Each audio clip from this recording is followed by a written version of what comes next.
So I kind of removed everything on my face. I didn't really show it because I don't want y'all to see the process. So this was how many makeup wipes I had to use. And usually I have to use more than that. By the way, I really recommend these MAC Gentle Makeup Wipes. They're like the only makeup wipes that actually work for your skin and actually like do something and actually are like good in general. Also, I triple recommend this Drunk Elephant Jelly Cleanser. I just put it on my face and my face is so clean now. And I really recommend double cleansing. So yeah, like use this, guys. Use this.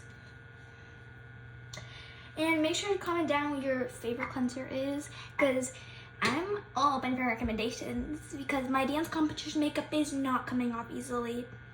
I mean, it's really not coming off, y'all. Okay? Anyway, bye. Love y'all. Have an amazing day.